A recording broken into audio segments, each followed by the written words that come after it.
Mesdames, messieurs, bonjour et bienvenue sur Formula Wrestling, ici Tom, et on se retrouve pour un nouveau numéro de Formula Débrief, le 5e numéro, et pour ce 5e numéro, eh bien, je vais vous parler du week-end de course du Grand Prix d'Australie, mais avant de commencer, j'aimerais vous parler du week-end de course de Grand Prix d'Arabie Saoudite, que je n'ai pas fait en débrief pour plusieurs raisons, je vais pas évoquer parce que ça va être trop long, et puis voilà, bon, j'avais pas forcément le temps et j'avais pas non plus la volonté, parce que je suis pas fan du circuit d'Arabie Saoudite, ni voilà, c'est pour des raisons personnelles tout simplement. Et donc voilà, je tiens à m'en excuser. Et donc sans plus attendre, on va parler du coup du programme à suivre pour cette émission de Formula Débrief. Alors tout d'abord, je vais parler des qualifications. Donc je vais faire un petit point sur les qualifications vite fait, ça va être très rapide. Ensuite, je vais donner mes points à retenir en deuxième sur le Grand Prix, et puis à la fin je donnerai mes tops et flops du week-end, avec bien évidemment les 3 tops et les 3 flops, sachant que le premier top il a 3 points, le deuxième top il a 2 points, et le troisième il a 1 point, et je vous ferai un classement à la fin de la saison, pour savoir qui a été le plus de fois en top et qui a été le plus de fois en flop. Et on verra donc du coup qui aura fait une bonne saison ou pas en fonction de ces tops et flops à suivre. Donc je n'ai pas compté le Grand Prix d'Arabie Saoudite, donc je ne compterai peut-être pas, j'essaierai de voir si j'ajoute des tops et flops pour ce week-end là, mais voilà, pour l'instant ça reste comme ça. Ensuite je donnerai du coup en dernier mon avis sur le week-end de course du Grand Prix d'Australie. Et donc sans plus attendre, on va parler des qualifications et on va faire le point sur les qualifications. Donc 3e Grand Prix du coup, 3e séance de qualification de l'année, et on a des tendances qui se dessinent. C'est-à-dire que Ferrari est au sommet de Ferrari et Red Bull sont les 2 écuries les plus fortes actuellement dans l'exercice des qualifications. On l'a vu avec la pole position de Charles Leclerc. On a vu que Mercedes, même s'ils ne sont pas actuellement en capacité de lutter pour la pole position, eh bien ils sont derrière, mais pas hyper loin. Ils sont c'est la troisième meilleure écurie en qualification. Ils ont réussi un très bon résultat en qualification, les pilotes Mercedes. Ensuite, on a eu Fernando Alonso qui a semblé être dans le rythme avant d'avoir un malheureux accident sur un problème hydraulique. Donc le pilote espagnol qui était bien lancé avec une Alpine qui semblait être dans le rythme finalement. Elle semblait dans le rythme, l'Alpine, elle aurait pu déranger la Mercedes.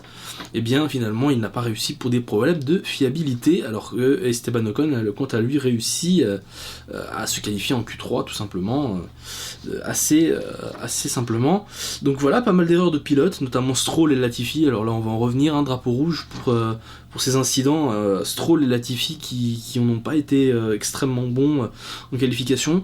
Stroll, petit point pour Stroll qui, même si voilà, Lance Stroll, mais je dis rien contre lui ou contre le fait qu'il soit un pilote payant, mais il faut quand même avouer que les erreurs qu'il fait, c'est un peu abusé. Je pense qu'il y a des jeunes pilotes, notamment en GP2, en Formule 2 pardon, j'ai été confondu avec la GP2, mais c'est la même chose.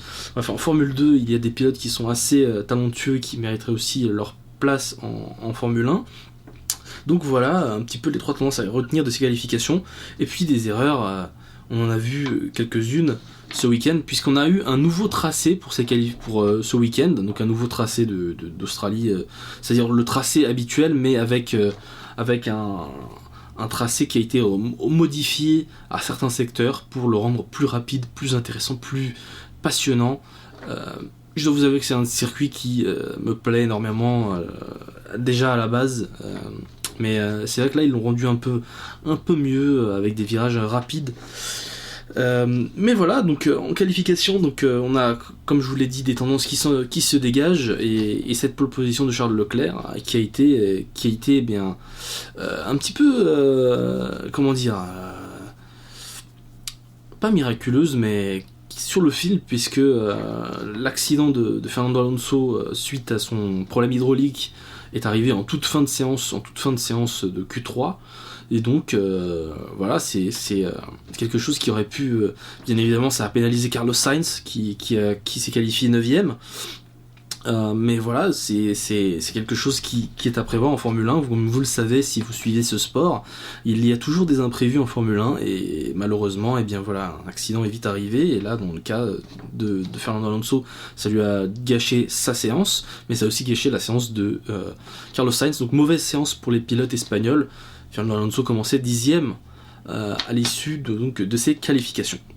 On va parler du coup des points à retenir sur le Grand Prix. Donc là, je vais essayer d'aller le plus rapidement possible pour ne pas vous faire un débrief très très long. Mais donc les points à retenir sur le Grand Prix, eh bien tout d'abord Ferrari qui remporte du coup son 2e Grand Prix en 3 courses.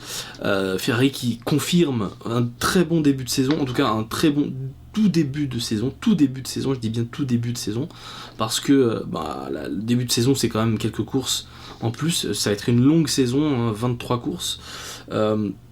Ferrari du coup qui remporte un 2e Grand Prix sur les 3 possibles, qui a fait le maximum de points, c'est excellent. Bon, le maximum de points sur le dernier Grand Prix non, parce que Carlos Sainz a eu un accident dès le début de la course, il est sorti de piste et du coup eh bien, Ferrari n'a obtenu que les points de la victoire de Charles Leclerc. Mais voilà, Ferrari est en grande forme. Et on a vu donc du coup un Grand Prix qui a confirmé finalement que Ferrari est plus que jamais de retour dans la title picture, dans les courses au titre.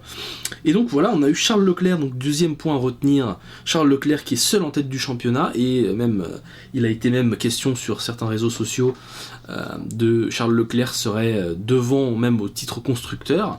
C'est pour vous dire à quel point Charles Leclerc fait un très très bon début de saison, et bien évidemment il profite aussi des abandons de Max Verstappen, mais j'en reviendrai un peu plus tard.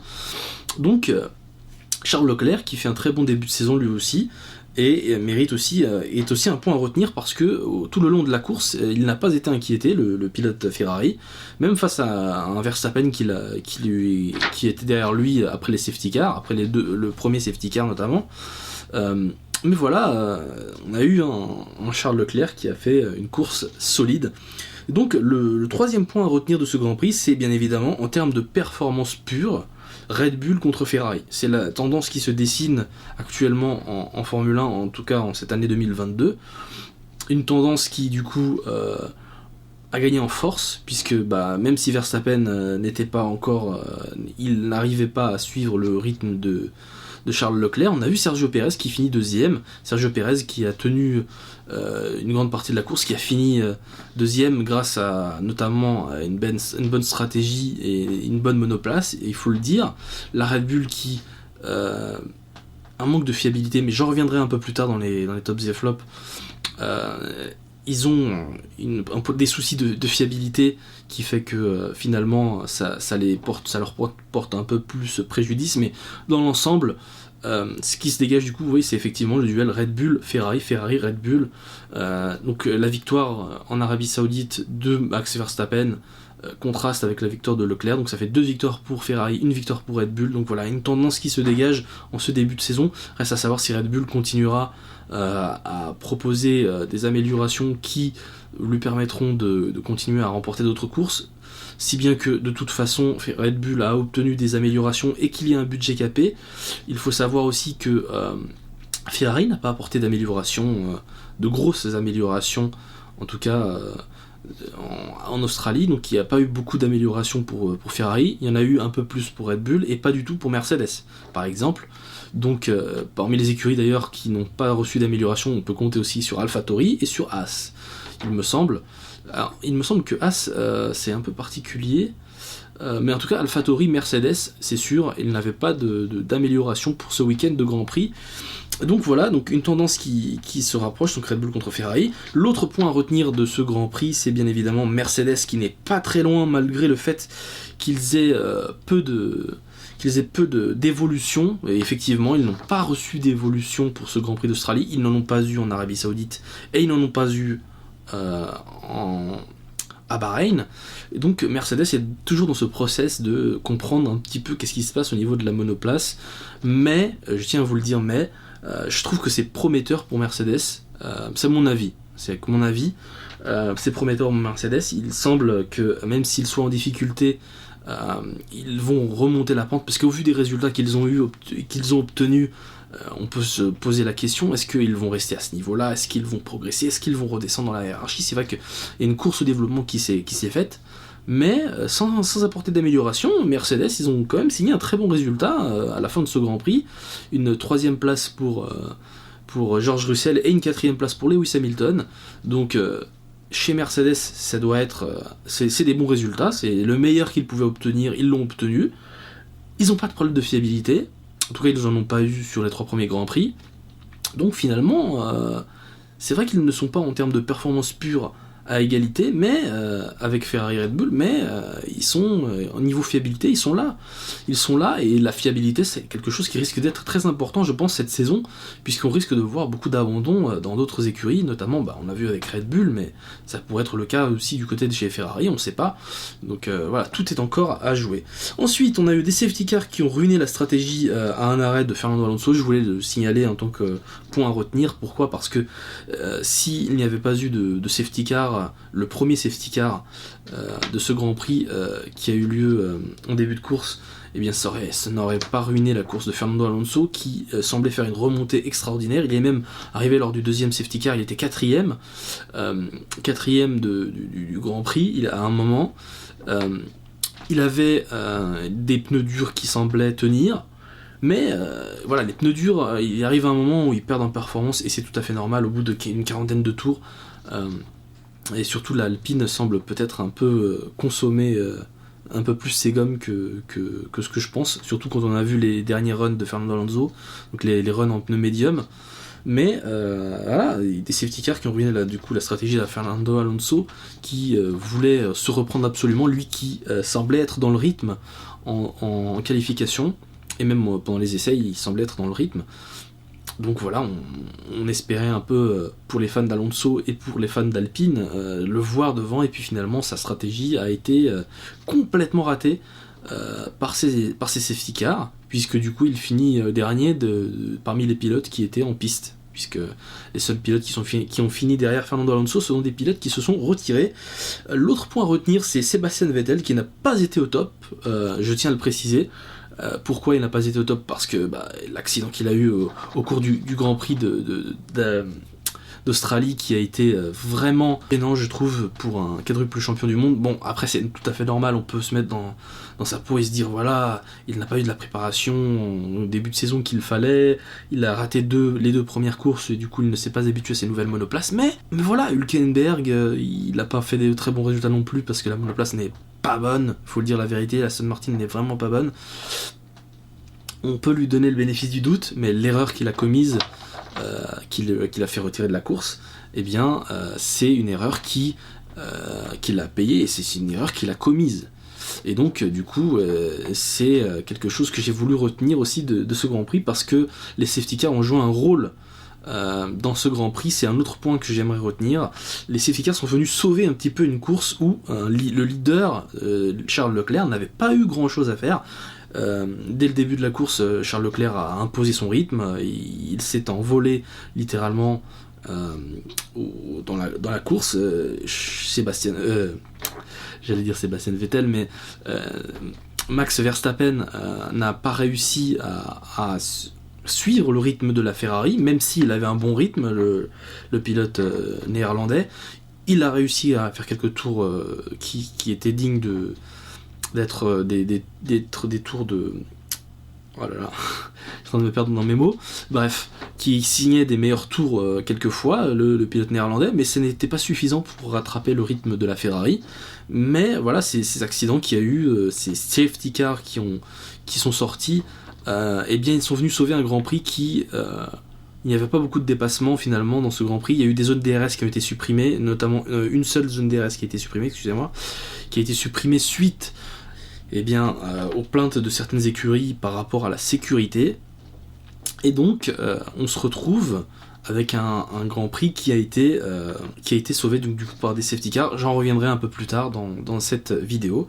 Ensuite, l'autre problème à souligner, il y en a encore quelques-uns à souligner, il y a beaucoup de choses à dire. Le problème de fiabilité côté Max Verstappen qui le pénalise à nouveau au championnat. C'est vrai que Max Verstappen a encore été frappé par un abandon. Alors je ne sais pas vraiment, au moment où je vous fais cette vidéo, je ne sais pas vraiment quelles sont les causes de l'abandon de Max Verstappen, si ce n'est que c'est une cause moteur, et donc c'est un problème au niveau de Red Bull Powertrains, ou alors du châssis Red Bull, on sait pas trop, est-ce que c'est marsouinage qui fait ça, est-ce que c'est juste un problème de fiabilité parce que le moteur a été développé de façon comme Alpine l'a fait, finalement tout pour la puissance et pas trop pour la fiabilité, on sait pas. En tout cas, du côté de chez Max Verstappen, ça tire un petit peu la figure, ça tire un petit peu la tronche, puisque voilà, le pilote néerlandais champion du monde en titre ne réussit pas pour l'instant à avoir un résultat en termes du championnat qui le convienne. En tout cas, ce n'est que le début de la saison est longue et on va voir au cours de cette saison ce qui va se passer, et on va voir. Je pense que Max Verstappen va se redresser la barre parce que comme lui il a un talent inné pour la conduite et pour la course, et je pense que on va voir un championnat très intéressant. Ensuite, l'autre point que j'aimerais retenir, c'est les As qui rechutent au classement. Les As qui étaient très très bien lors des 2 premiers Grands Prix, eh bien elles ont rechuté au classement, elles sont passées 13e, 15e au terme du Grand Prix, donc pas de points pour les As qui, lors des 2 premiers Grands Prix, ont signé des très bons temps, elles étaient même dans le rythme des Mercedes, notamment pour Kevin Magnussen. Mais voilà, As n'y était pas, c'est pas un circuit qui convenait à la As, et donc voilà, je voulais aussi souligner ce point. Un autre point à retenir, c'est bien évidemment l'écurie du célèbre Australien Daniel Ricciardo et de Lando Norris le Britannique, c'est McLaren qui se refait une santé après 2 Grands Prix complètement ratés où l'écurie était en fond de grille. Et bien voilà, Ricciardo P5 et Ricciardo P6 et Norris P5, donc McLaren qui retrouve le sourire lors de ce Grand Prix d'Australie. Ça aussi, ça fait plaisir de revoir McLaren à nouveau confirmer qu'ils essaient de progresser. Ils ont apporté des améliorations, tout semble fonctionner, mais attention, ce n'est que le 3e Grand Prix. On ne sait pas ce qui va se passer lors des autres Grands Prix. Est-ce que la monoplace conviendra aux autres circuits? Ça reste à voir. Et donc, on a un dernier point à retenir, c'est bien évidemment Carlos Sainz, le mauvais week-end du pilote espagnol Carlos Sainz, une erreur un accident plutôt qui lui a coûté cher, c'est l'abandon de Fernando Alonso lors des qualifications en Q3, qui lui a empêché de faire un bon tour, et du coup qui l'a privé des 3 premières places, de l'une des 3 premières places en tout cas, parce qu'il semblait avoir le rythme, Carlos Sainz, et donc finalement il a commencé 9ème en qualification. Un problème au niveau du démarreur lors du début du Grand Prix d'Australie au tout départ, qui lui a fait perdre énormément de place, et puis ensuite il a essayé de rattraper, il était sans doute énervé, et il a commis une erreur qui lui a fait abandonner ce Grand Prix, qu'il a fait abandonner du coup le Grand Prix d'Australie. Et donc, Carlos Sainz a vécu un mauvais week-end. Ça, c'est un week-end à oublier pour le pilote espagnol, et je pense qu'il va se ressaisir. Il a largement le talent, mais voilà, il faut pas qu'il tombe dans la nervosité de la volonté absolue de faire le résultat coûte que coûte et de faire des erreurs. Il faut voir un petit peu ce qui va se passer dans le reste de cette saison. On va passer maintenant aux tops et flops de cette vidéo, de ce Formula débrief, et j'ai trois tops et 3 flops. On va commencer par les tops, et on va commencer par le numéro 1 des tops, c'est bien évidemment Charles Leclerc, encore lui, Charles Leclerc que j'ai mis en top. Pourquoi ? Parce qu'il a géré la course de A à Z de façon très très très très bien. Il a eu Max Verstappen derrière ses rétros quelques fois au cours de ce Grand Prix, notamment à cause des safety cars. Et Charles Leclerc, eh bien, il a réussi à maintenir Max Verstappen derrière, et il n'a pas été inquiété, il a gardé son sang-froid, il n'a pas commis d'erreur, il a fait vraiment une course parfaite, le pilote monégasque, donc chapeau à lui, et c'est pour cela que j'ai choisi de le mettre en top de mes tops.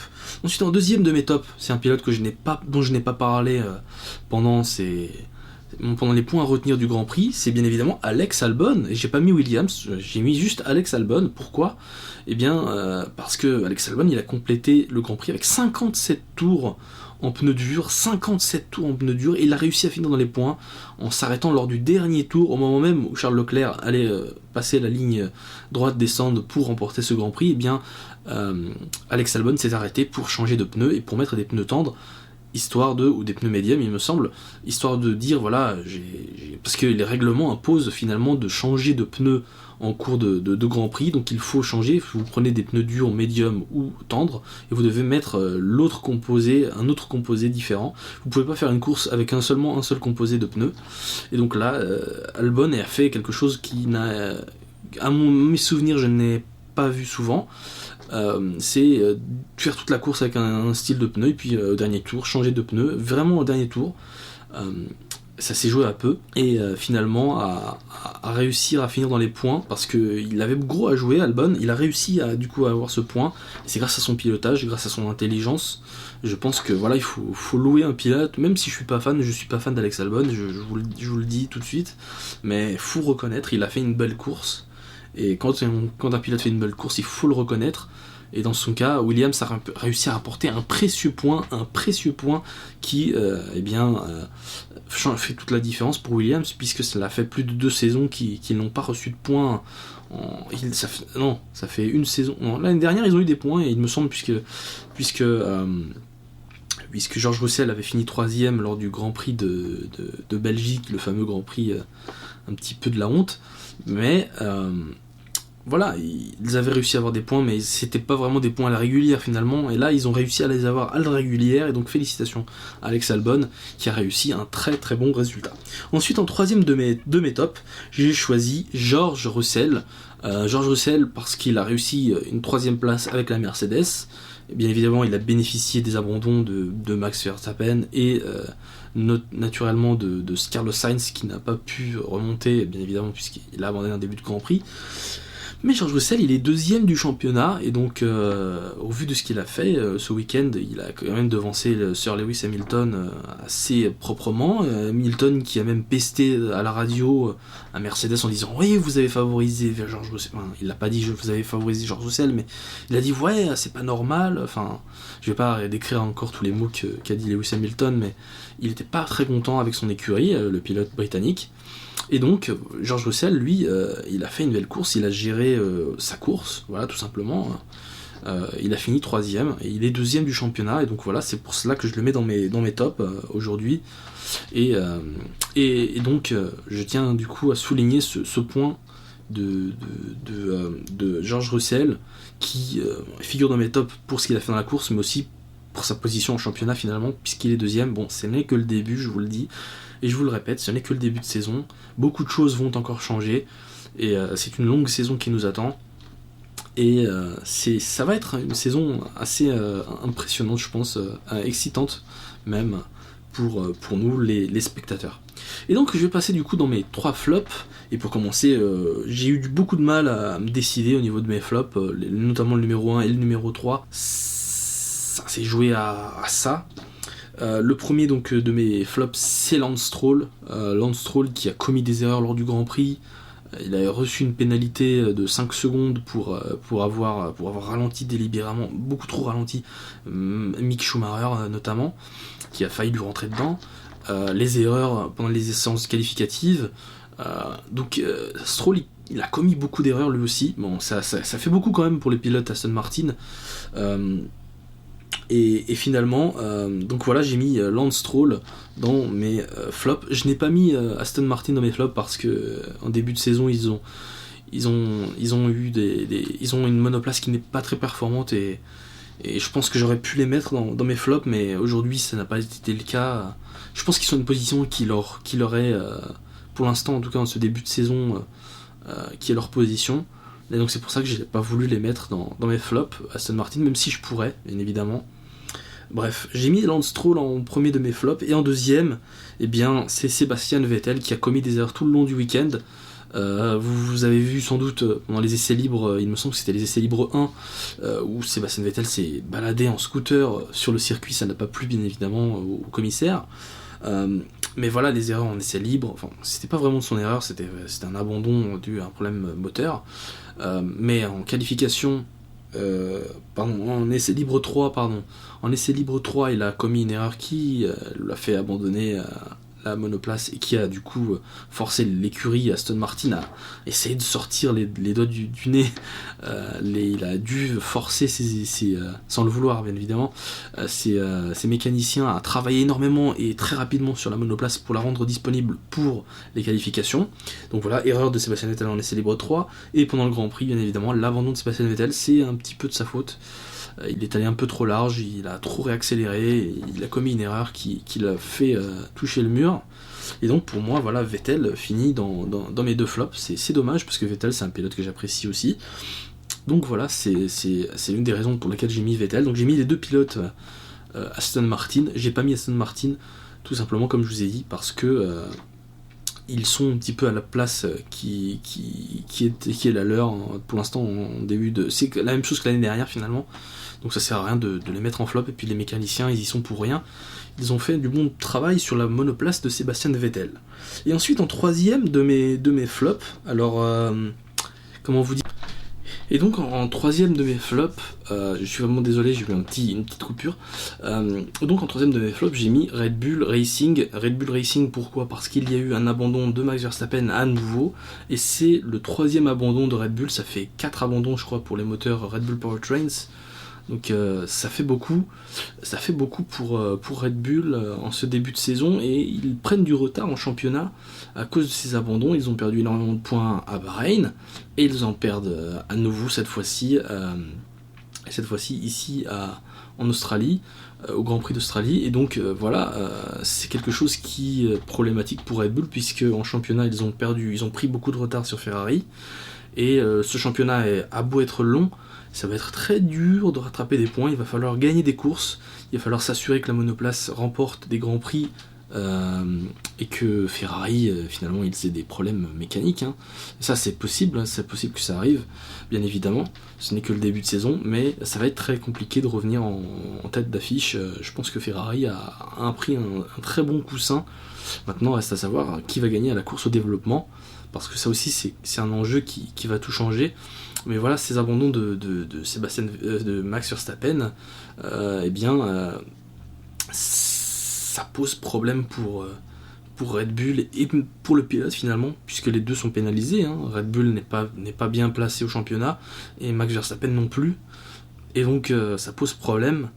Et sur problème de fiabilité, moi au moment où je vous fais cette vidéo, je ne sais pas forcément d'où ça vient, parce que je me suis pas renseigné non plus, et j'ai pas lu quelque part, je n'ai pas lu de messages de la part de Red Bull qui disait sur les infos, notamment sur Motorsport F1 pour ceux qui suivent, ou pour Toile F1i pour ceux qui suivent les infos de la Formule 1. Donc voilà, c'est problématique pour Red Bull, ce problème moteur. Est-ce que ça vient du marsouinage ? Est-ce que ça vient d'un développement de la part de Honda, puisque c'est des moteurs Red Bull Powertrains, mais c'est des moteurs Honda rebadgés Red Bull ? Est-ce que c'est des problèmes qui viennent de développement ? Est-ce que le développement du moteur s'est fait pour la puissance au détriment de la fiabilité, ou bien est-ce que c'est le marsouinage qui est venu tout chambouler ? On ne sait pas. Pour l'instant, on ne sait pas.